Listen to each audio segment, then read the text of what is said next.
Talking Mental Health. We're here today for part 2 on suicide prevention, intervention, and postvention. In the part 1 episode found in season 1, I sat down with Meggen Sixeby. She, for many years, worked in the U.S. Counseling Center. However, at the time of recording this episode, she had just transitioned to a job with the University of Florida's police department, where she worked directly with police officers in response to 911 calls on mental health emergencies. So it was a very interesting episode. A quick content warning, because I did mention it before, but we are talking about suicide. We got pretty in-depth in my episode with Meggen. Not sure how in-depth we'll get today with it, so just a little warning beforehand in case it is a topic that you aren't quite comfortable with talking about currently. So let you guys know that. I'm here with Josh today. He's one of our Studio Wesley interns. Would you mind introducing yourself, Josh? Yeah, I'll do that. Hi, guys. My name is Joshua McClellan. I am a sophomore here at UCF. I'm doing electrical engineering, and I'm just super stoked to be on the podcast today. Yeah, Josh hasn't joined us yet, so I'm excited to have him on this one. It's always weird to use that word excited, but I really appreciated Meggen sitting down and doing this episode with me, because I think there's not often where you find yourself in a space talking about suicide. It's one of those topics where there's stigma behind it, it's taboo to talk about, and that's a lot of what we do in the Wellness Project is like break down those barriers and talk about those things that people don't ordinarily talk about. So I'm excited to do this part 2 with Josh and that he was willing to be in it with me. And Josh, if you're ready, we'll just go ahead and get going. Yeah, I can do that, yeah. Yeah, so just what's the first thing that resonated with you with Meggen and all the things she shared with us? So a lot of things resonated with me, actually. First thing that resonated with me was the word postvention. I think you kind of talked about this, but I have never heard of that until I watched the episode. I've heard a lot about prevention, particularly in high school and a little bit of middle school when I guess kind of it's in that curriculum of the school to go over that stuff. And in intervention, I've kind of seen that word on different posters and things around campus at UCF. UCF has, I would say, a pretty good, from what I've heard, a pretty good counseling service for things like that. So for her to talk about postvention, that was a totally new concept for me. And I really liked how she kind of took the very messy subject of suicide prevention and kind of broke it down into that somewhat linear step-by-step of prevention, intervention, and then postvention. So that's one thing I liked. Yeah, and when I originally reached out to Meggen, so a lot of times with these episodes, what I did was I reached out to these professionals and I'm like, what is a topic you're passionate about? And that's the topic we ended up going with. So I didn't have a predetermined topic when I was reaching out to them. And so when she said, let's talk about suicide, my brain instantly went to prevention and intervention. And that was the title of this episode originally. I had also never heard that word before, postvention, until this conversation. But I'm so glad she brought it up because like you said, there is that linear of this is what prevention is. This is what intervention is. And I want to talk about that too, because I think it's hard to find that line of which is which on those two. But then she brought up postvention, and I never thought about before, the importance of what happens after. And like she said, whether someone attempts suicide, what do you do with them after that? What's the appropriate way to behave? What's the appropriate thing to do? But also, if someone does commit suicide, what about all those people? How do you handle those situations as well? So I really appreciated that addition of postvention as well. I wrote that down too, something I wanted to talk about. Because again, I'd never heard of it. Like you said, you never heard of it. I don't think it's a word that is commonly known. I think it's a step that gets lost in this process, in this full of everything. So I appreciate you naming that. Yeah. I wrote down just the first thing. Well, actually, that was my first thing too. But the next thing that I wrote down that resonated with me, we went into this section on so I always try to talk about peer support because in college, those are our first line of resource, is our friends, the people around us. They're going to notice what's going on sooner.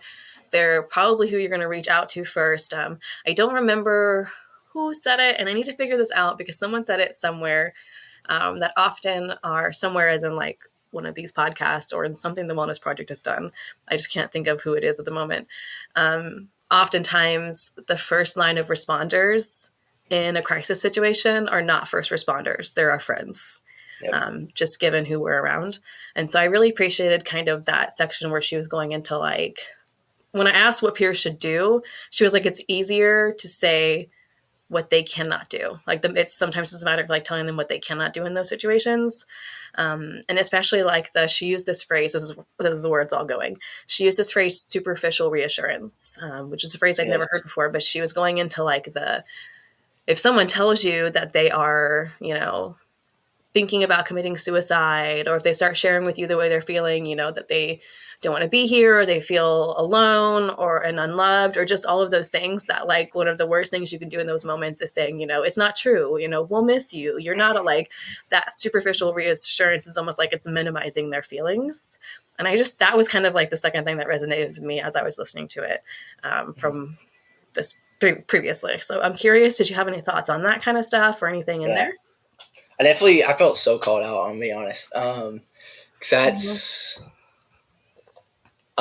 being there for someone, like I'm not sure if this is like the best to say, but that is like one of my biggest fears. I'm sure it's like a pretty common fear, but I'm like a Enneagram 9 by nature, and like I'm the peacemaker, and just like that just seems to be so messy and so scary, and I feel like I put a lot of pressure on myself in that situation. But yeah, when she talked about 3 things that I wrote down, was she talked about giving like less advice, be like, oh, you need to do this. This is what you need to do. Stop feeling that way. And then, so that was one thing. And then make it about you, like just flip the narrative, or like flip the flow of the conversation, make it more about you. That was something she said not to do. And then obviously what you said about superficial.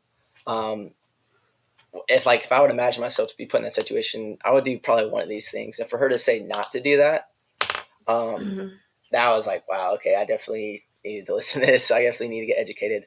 And then probably the biggest thing I wish she kind of talked about more was she kind of talked about this idea of being curious and asking questions. And I like that because I'm very curious by nature.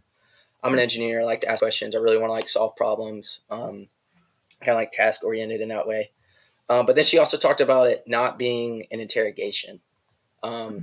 She talked a little bit about that, and I was just interested if she could talk more about. I wish she could talk more about like the balance and when it becomes an interrogation. Asking too much or doing too much, you can come across in the wrong way, especially when someone's in a sensitive place like that mentally. So she talked about it a little bit, so I might rewatch episode, but I was definitely, if I'd ask her one question, I would ask her something along those lines. Yeah, and I appreciate that too. All of that, everything you just shared. One, I appreciate that, like, I feel called out moment, because I think it's everyone's first line of defense. I think it's the first place everyone goes is like that reassurance right away. And it's a fear response. You're not sure. Maybe you've never been in this situation before, and you're not sure the next step to take. And all you can think of is like, wow, I don't even know how to phrase it, but I think she even said that, like, that is the go-to for everyone. Like, it's the initial response for everyone is to do that superficial reassurance. And so I think that's why I love talking about these things on this podcast, because it makes it more well known that, like, yes, that's what we're all going to do first, but it's actually probably the worst thing we can do.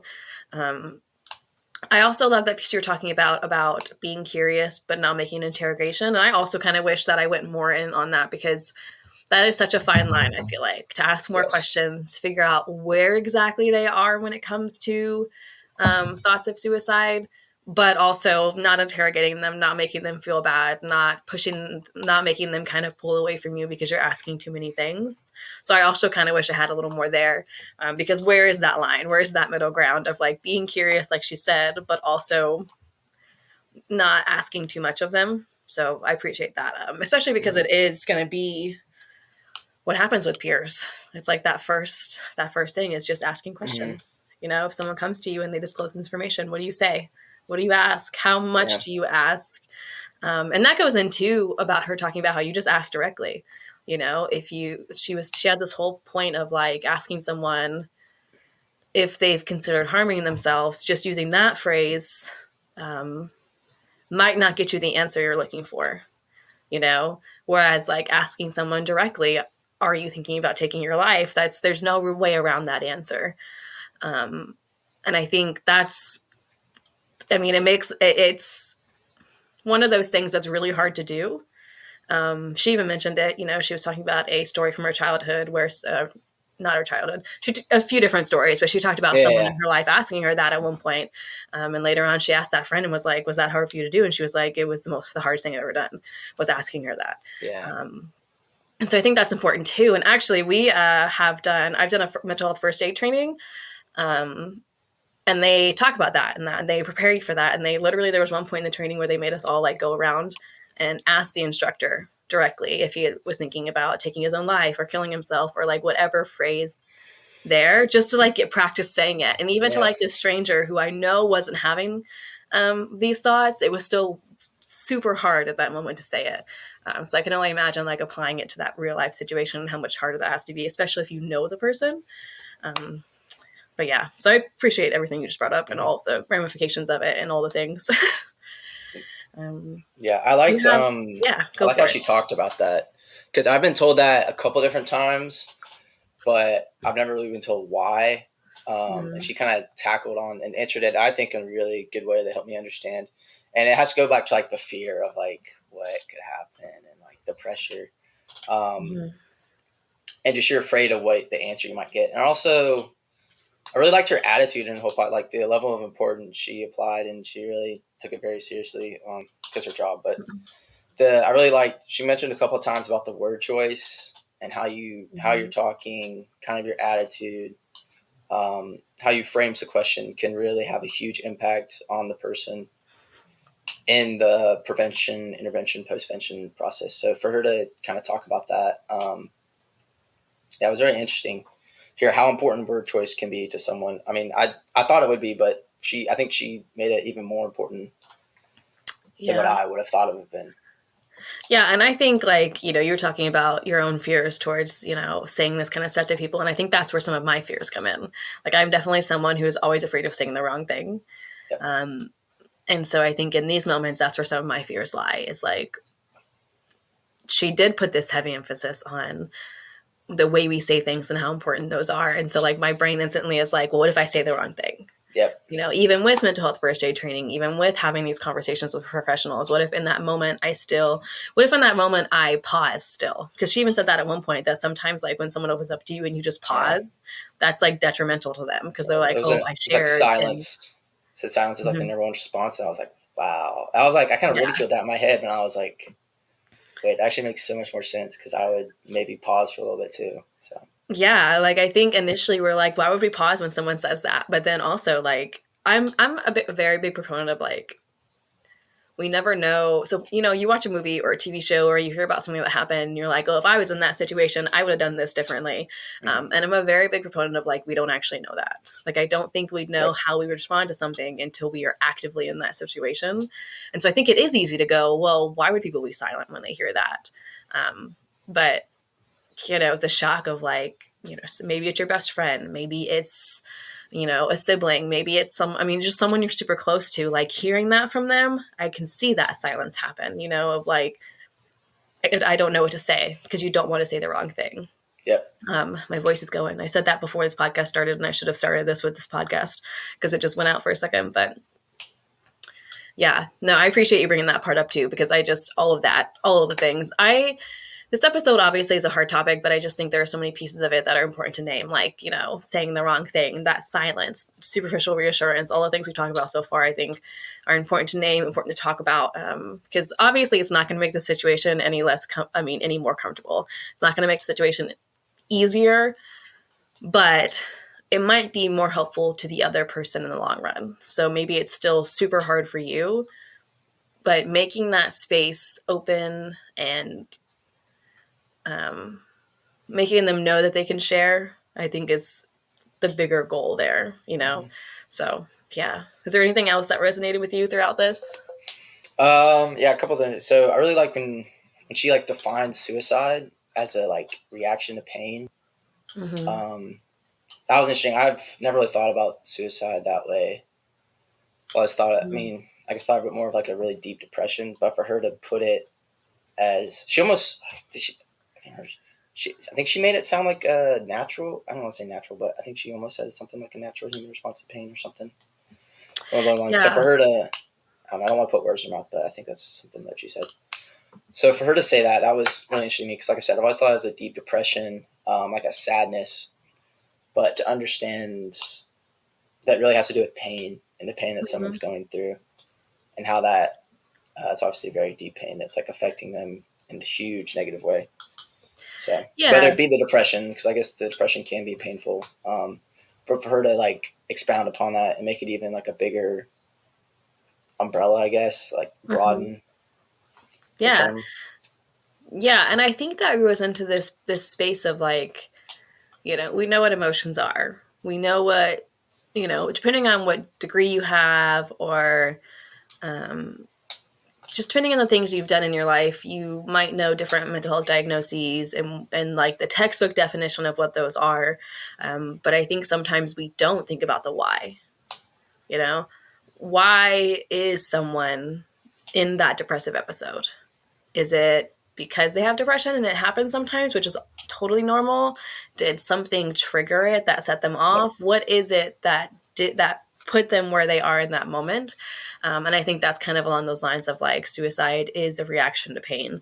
We just don't think about that why. We just think about their feelings in the moment.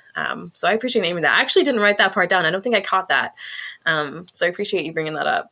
So another thing I have on here, it's just I kind of tried to write down word for word what you said because I thought it was a powerful statement. Um, so I'm just going to read it. And I'm curious, like, if this stuck with you or if there's anything on that. But she said, when it relates to suicide, people either don't hear it because they don't know what to look for, or they hear it and they don't know what to do. And so I feel like that just goes along, like, a lot of what we're talking about of, like, why we react the way we react to suicide, because we either hear it and we either don't hear it because we don't know the signs, or we hear it and we don't know what to do. So that's just another thing that resonated with me because I thought it was kind of a powerful statement as to like the why behind things. So I don't know if you Mm-hmm. had any thoughts on that or anything else. Mm-hmm. Yeah, one thing I noticed is she kind of uses the word taboo a lot. I think that like perfectly Yeah. encompasses the topic of suicide. And another thing that I was thinking about is like really probably the best way to get better at it is to do it and to be in those, as sad as like that is and like how hard that can be. Mm-hmm. Hopefully like you're not put in that position like more than once or even at all, but like to think, I don't know, like to think that you get put in it. Yeah. Like maybe when I'm 19 right now, if I do this now, maybe later along the line with someone else, I can be even more prepared. Yeah. That's kind of not the best way to think, I guess. Kind of sad to think, but Mm-hmm. just think kind of on the long term and like worst case scenario. Obviously, you want to be the best that you can in the moment and not think about things on the line. But that was kind of the thing that I took away is like, well, it's going to happen. And I guess I want to be better at it than what I am right now because that'd probably be good for the person and for me. Yeah, and I know what you said, the way you said it, that it feels weird to say it that way. But I also think that, I mean, I've mentioned this a couple of times, but it goes back to that mental health first aid training, because part of like us, I mentioned that part where the instructor had us all like say to him, are you thinking about taking your life? Are you thinking about killing yourself? Um, and part of the reason they have us do that is because likely you've never said that phrase before. And so I do think that training is super important. I highly recommend it to everybody because I think that goes along those lines of what you're saying, of like having that moment to say that. And so obviously that's not a real life situation. It's not happening in real life, but like it still gives you that. You don't want the first time you utter that to be in a Mm-hmm. moment of crisis, Not, and obviously I don't know, even post mental health first year training, I still don't know how I would handle that situation because I haven't been in it. But it's kind of having that training and having this idea of like, well, at least I have said that phrase before, or at least I know Yeah. how to say it, I think is helpful. So I appreciate your honesty there and just kind of like going through like, because it is with a lot of the stuff we're like, well, practice talking about it. We're like, how do I Yeah. practice talking about something like this? And that taboo stuff, she talked about stigma towards, not only talking about suicide, but also stigma against having suicidal thoughts, because that is a part of society today. It's a real part of society. We're like mentioning those things to some people. It's still a big stigma, whereas like sometimes mentioning it is what's going to save your life. And so it's so hard to live in a world where some people are going to react with that like mentality of you're doing something wrong, or just get better, or just whereas like that can be just so much more harmful as tell me more. Mm-hmm. Let's talk about this some more. That curiosity factor we were talking about earlier. So I appreciate you bringing all that up. Um, I don't have anything else written down. So if you have something else written down, we can keep talking or we can wrap it up. Totally up to you. I thought it was interesting that she said she was working with the police. I don't want to get like political, but like I remember it was around COVID, like the defund the police movement, and but it was really, I don't know.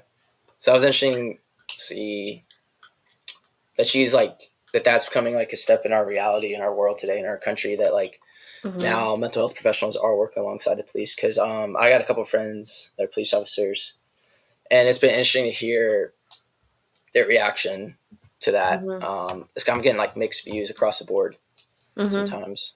So people think it's going to be, I mean, everyone thinks it's going to be helpful, but it's interesting to see something that's going to be like super helpful. Some people are like, like most of the time I bring them to a health professional anyway. And at those times, like oftentimes one of my police friends talks about kind of the danger of going into someone's house who is like mentally unwell, and there's like so I'm just to see like if she's done any like other preparation like to go into the police. I don't know if that makes any sense. Yeah, and actually I appreciate you bringing this up because so when I was emailing her back and forth, so originally I got in her email because she was working at the counseling center. And she, like, her first response was, well, actually I don't do that anymore. I'm doing this new thing with the police department. And I was like, oh, absolutely. Let's still have this conversation. Because like you said, there is all of this like political stuff behind it. But in reality, like just focusing on people and their well-being, there isn't always that training of like what a police officer should do when handling someone who is in crisis. And especially on a college campus. And so I think it's a beautiful thing that like they created this position. And this is specifically to University of Florida. In this conversation, I have not looked into it to see if it's happening elsewhere or like, you know, how far along it is. But I just think it's a really cool thing. At UCF, I think our police, the chief, I guess that's the right word. Our chief has like someone with like autism, has like a child with autism or something. So I know he said, I remember it was at orientation. I think he kind of introduced himself and he talked about how he's kind of made it his life's goal to make sure that his officers are trained, or I don't know if he didn't say trained, but like have a different level of preparation, have a little bit more preparation than like the average officer for dealing with someone that is mentally unwell or something. So. Yeah. And that goes into so many different areas that like, again, that we've talked about, that's been big in the media and in the news is, you know, how to properly care for someone in crisis in an emergency, how to properly care for people who have disabilities in emergencies. And so I think these are all big topics. And so I appreciate that. Even if it seems little, even the littlest move, like these two situations we're talking about, is still progress. And so I kind of appreciated that part too. And that's why she was like, I don't do this anymore. Do you still want to talk? And I was like, absolutely. Get on the podcast. Let's talk about that new job. Like, that's amazing. So I'm glad you brought that up because I don't know why I didn't write that down, but I'm glad you brought that up. Yeah, I thought that was very interesting. So I know that's becoming like a new thing, but to actually see it like in the works, it's cool. Yeah. Anything else that you want to talk about? Not really. That's all the notes that I really have written down. Yeah, I've gone through mine too. So, like I said, I think this is a big topic that we should be talking about more. I think if there was less stigma behind talking about it, if it was less taboo to talk about it, people might be more willing to step up when they are having those thoughts and feelings. So I appreciate you, Josh, having this conversation with me. I know sometimes it can be a harder topic. If you guys haven't seen part 1, it is in season 1 of Talking Mental Health, and I think you guys should go back and watch it. Meggen does give a ton of information on what to do, what it is, defining it down to the smaller parts that Josh and I were talking about in the beginning. Different peer support things, different things to say, to not to say, and we've touched on some of them, but there's no way to cover that whole episode unless we just verbatim say what she was saying. Yep. So I highly recommend you go watch it. And thanks, Josh, for being here. Thank you for inviting. I definitely learned a lot. Yeah. Bye.